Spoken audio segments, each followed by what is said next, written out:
posiblemente en estos momentos la agenda más inquietante que provocaría mayor inquietud es la agenda globalista, que no es lo mismo que la globalización. Hay gente que lo confunde, pero son cosas distintas. La globalización significa que en Guatemala tú produces un magnífico chocolate que van a poder comprar en Japón, o que van a poder comprar en California, o que van a poder comprar en Italia. Y al mismo tiempo, pues puedes importar el aceite de Italia o puedes importar el sushi del Japón y todos estamos contentos con ello. Eso es la globalización, que tiene muchos aspectos positivos.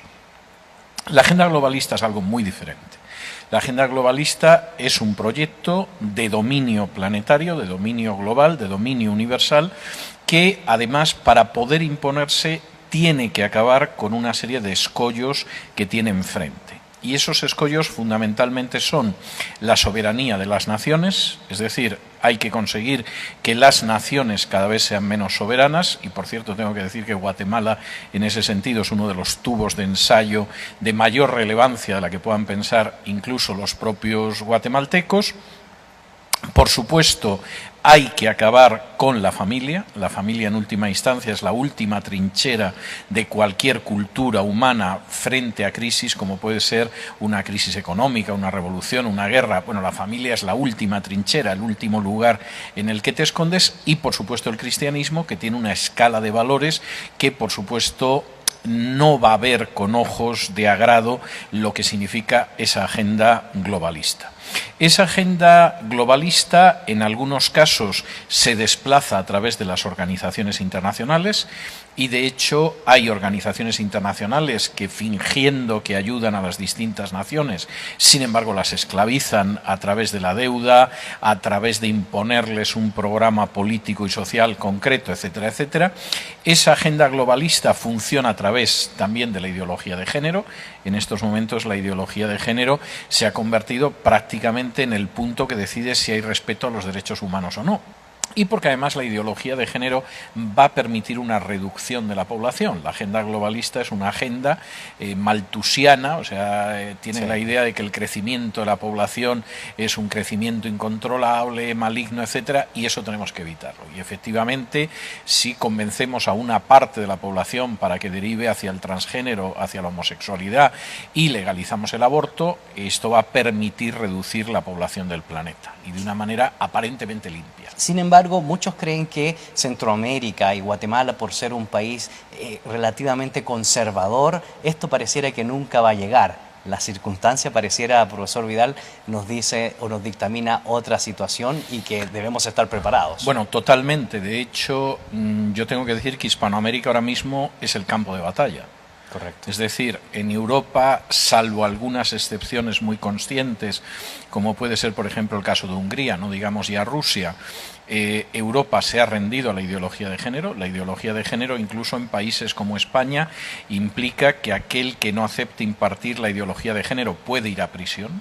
Es decir, puede ser multado, puede ser expulsado de su trabajo como docente y en un momento determinado pues puede acabar incluso en la cárcel, lo cual es una situación muy grave. Y en Europa hay una pequeña resistencia, el caso de Hungría y de Polonia dentro de la Unión Europea y fuera de la Unión Europea por parte de Rusia. En el caso de Asia, evidentemente pretender que la ideología de género va a ser admitida por el mundo islámico es algo impensable. China está resistiendo también, porque China considera que la ideología de género es como el opio que envenenó a los chinos en el siglo XIX. Correcto. Es decir, ellos dicen, igual que Gran Bretaña nos obligó a aceptar el opio para envenenar a la población china y someternos, el actual opio es la ideología de género. Y entonces el campo de batalla es Hispanoamérica. Hispanoamérica, que tiene el precedente tristísimo de España, de otras naciones europeas, y por supuesto Hispanoamérica sin ningún tipo de excepción. Es decir, la idea es que eso vaya desde el Río Grande hasta la Tierra del Fuego y que por supuesto incluya incluso los pequeños países de Centroamérica, no solo Argentina o el Brasil o Chile o México, sino que esto afecte a los pequeños países.